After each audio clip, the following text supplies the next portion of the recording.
Hello children, let's start a new chapter, stars and the solar system. And in this video we discuss about celestial objects, stars, galaxy, Milky Way galaxy, light year, movement of stars and constellation. And believe me, this chapter is very interesting for you. So let's start. Children, what happened when you see a clear night sky? You can observe thousands of twinkling stars. Do you find any star-like object which does not twinkle? Yes, the objects which do not twinkle are called planets. So the objects such as the stars, the planets, the moon and many other objects that we see in the sky are called celestial objects, also known as the heavenly bodies. It means what? All the objects in the sky, the sun, star, planet, moon and other objects are called celestial objects. And now we discuss about the stars. Stars are luminous celestial bodies we regularly see in the night sky. Stars give out their own light and are made of mainly hydrogen. The temperature at the center of a star ranges from 2 to 5 million degrees Celsius. In this segment, now we learn about the sun. The sun is the nearest star from us.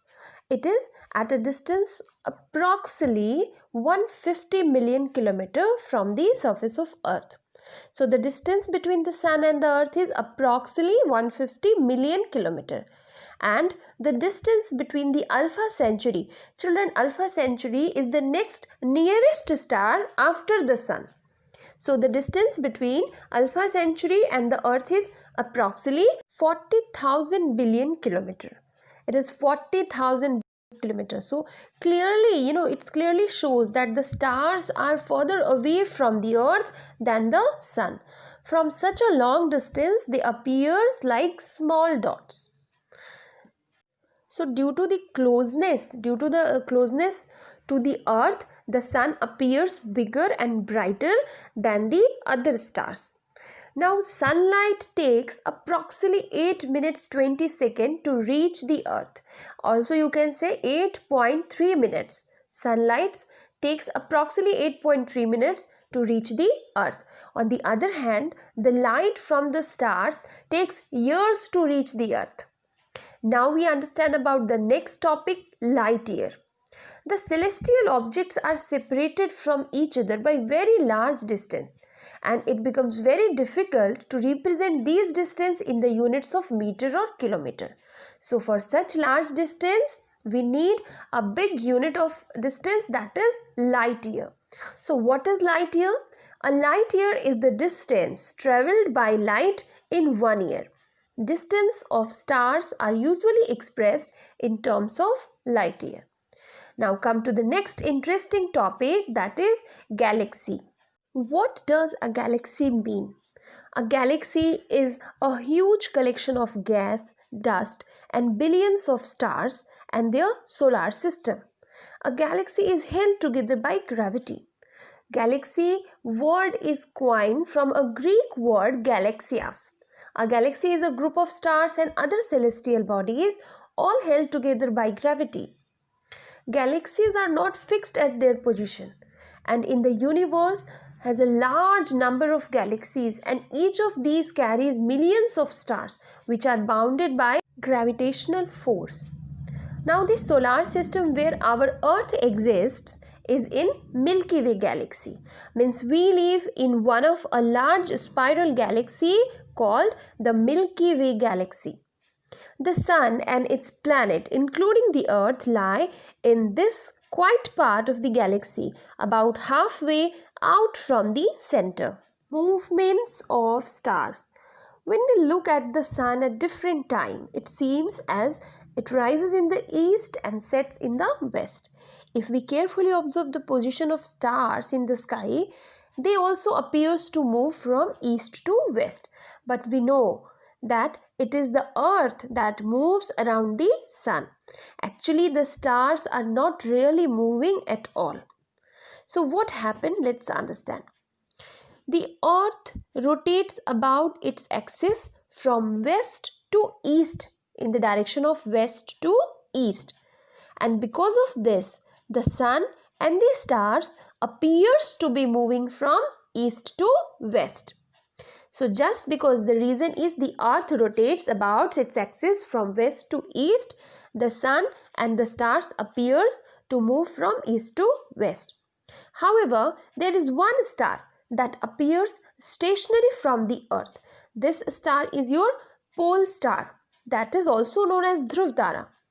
So why it appears stationary in the sky? Understand that. See this picture. The pole star lies just above the axis of rotation of the earth. So from the earth, it always appears to be at the same place. That's why it is stationary. And this makes the pole star useful for the navigation purposes also. Now we come to the last topic of this video, constellation. So what is constellation? First understand. Children, a group of stars seems to form a figure, a recognizable shape or pattern. This is known as constellation. There are 88 known constellations, but out of which only a few can be identified with the necktie. So we learn about that few constellations. First one is Ursa Major. Ursa Major, also known as Saptarishi, consists of 7 prominent stars. These stars are arranged in the shape of a Big Dipper. The constellation is therefore referred as to Big Dipper also. The 7 stars along with other less prominent stars appears to be forming the outline of a big bear. So it is also called the Great Bear. It can be seen clearly in the summer season in the northern part of the sky at night. The next is Ursa Minor. It also consists a group of 7 stars, but the stars are not as bright as the stars of the Ursa Major. This constellation is also sometimes called the pole star constellations. Ursa Major and Ursa Minor help in locating the pole star. Now the next is Orion. Another major constellation visible throughout the world is Orion, named after a hunter in Greek mythology.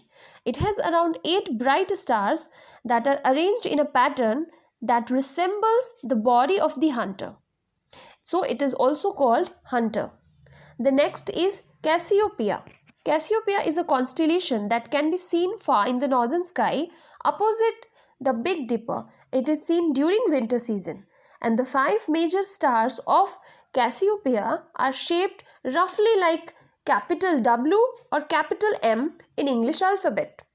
And the last one is your Leo Major. The prominent stars in the Leo Major constellations resemble a lion. In the next part, we discuss about the solar system. Thank you for watching.